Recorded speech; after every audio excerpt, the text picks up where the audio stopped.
মর্যাদা রক্ষা করার নাম হচ্ছে ধর্ম। আত্মমর্যাদা রক্ষা যদি না করা যায়, ভগবানের মর্যাদা রক্ষা হবে না। ভগবান তো একটা জ্যোতি, শ্রীকৃষ্ণ একটা জ্যোতি, একটা জ্ঞান, একটা ভাবনা, একটা চেতনার নাম। এটা মাটির মূর্তিতে থাকে না, পাথরের মূর্তিতে থাকে না, মন্দিরে থাকে না। আপনি একটা জ্যোতি, একটা প্রদীপ শিখাকে কোথাও আটকে রাখতে পারবেন কি? তো অনন্ত জ্যোতি, তো ওই জ্যোতিটা হৃদয়ে ঢোকাতে হয়। ওই জ্যোতি অর্থাৎ শক্তি,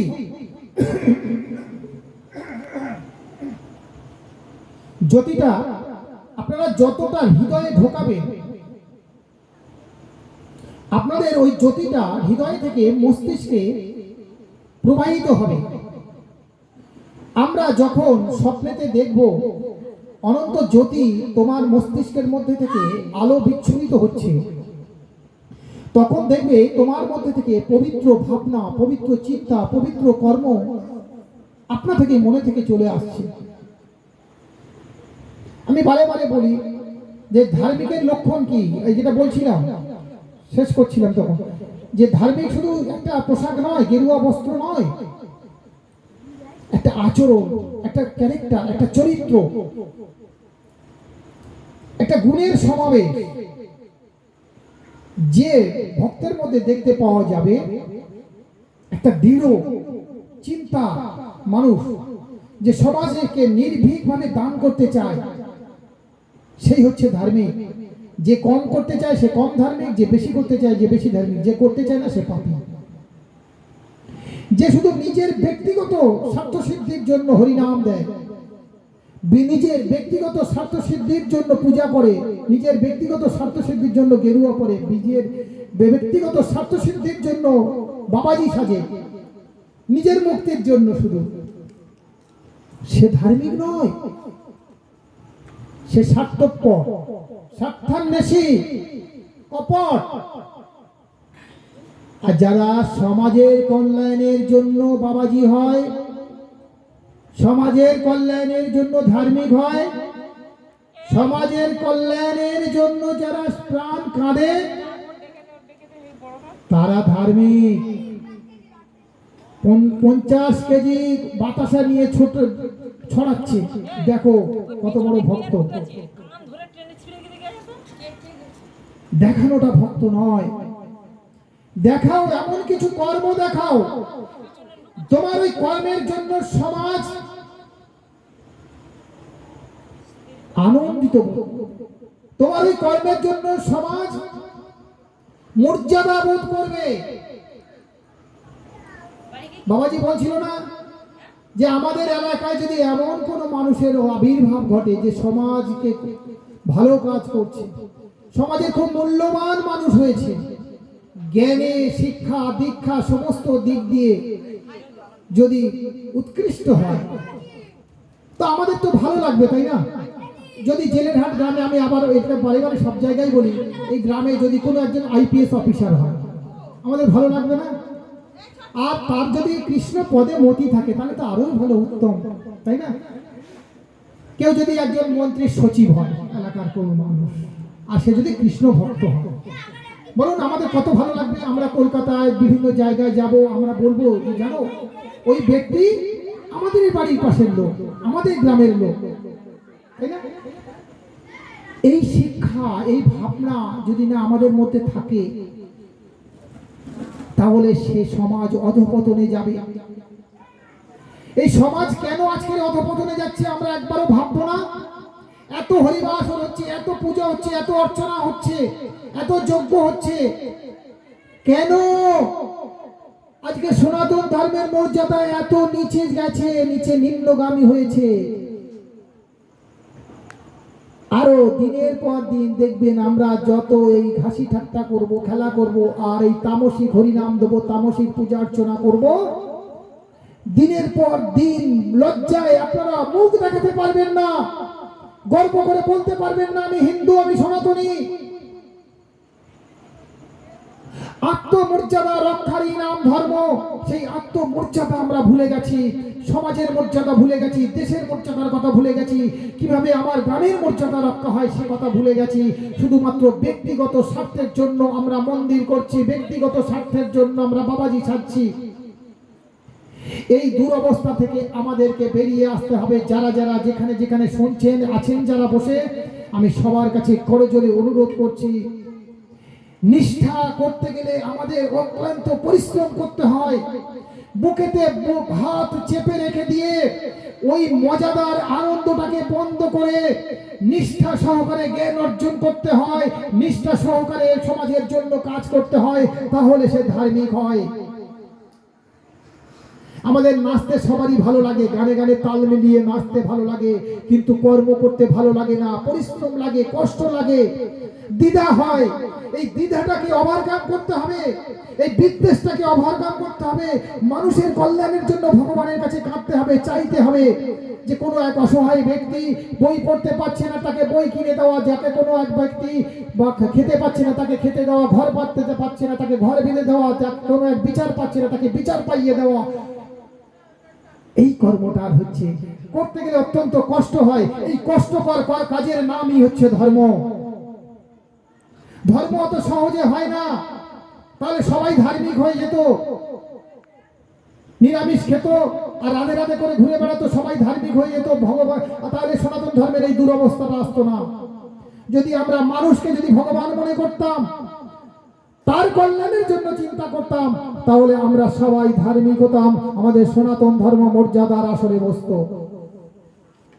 আজকে আমরা প্রতিবেশীর কোনো কিছু একটা বিপদ হলে আমরা নিজে নিজে মনে মনে আনন্দ উপভোগ করি। পাপ তো কোথায়? এই পাপ তো ওখানে, পাপ ওখানে। আমরা যে পুণ্যের চেয়ে কত পাপ দিনের পর দিন সঞ্চয় করছি, আপনারা বুঝতে পারছেন না, বুঝবার চেষ্টা করছেন না। অপরের ক্ষতি দেখে যার হৃদয়ে পুলকিত হয়, আনন্দ পায়, মনে করবেন রাশি রাশি পাপ আপনার ওই পুলকিত হওয়ার জন্য আপনার পাপ, ওই পাপ সঞ্চিত হচ্ছে। আর ওই অস্থির আনন্দ করে হরিবাসরে যারা নাচানাচি করছে, ওই পাপ সঞ্চিত হচ্ছে, যে পাপের জন্য আমাদের হৃদয়ের মধ্যে আত্মমর্যাদা তৈরি হচ্ছে না। আমরা আগামী ভবিষ্যৎকে দেখতে পাচ্ছি না ওই তামসিক ভাবনার জন্য। আগামী ভবিষ্যৎকে দেখুন, পৃথিবীকে দেখুন, আমেরিকাকে দেখুন, জাপানকে দেখুন, চায়নাকে দেখুন।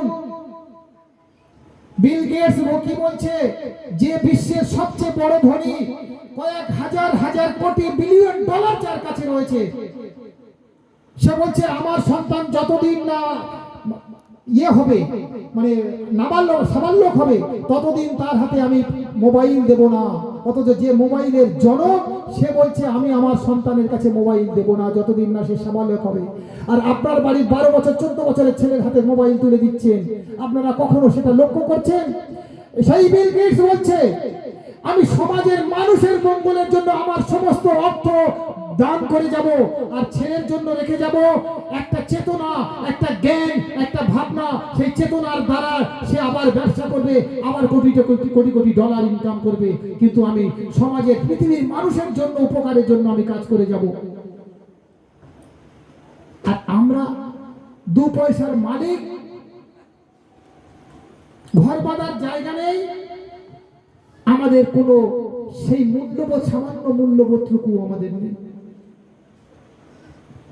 আমাদের কি করা উচিত, কি করা উচিত নয়, ওদের কাছ থেকে শিক্ষা নিতে হবে।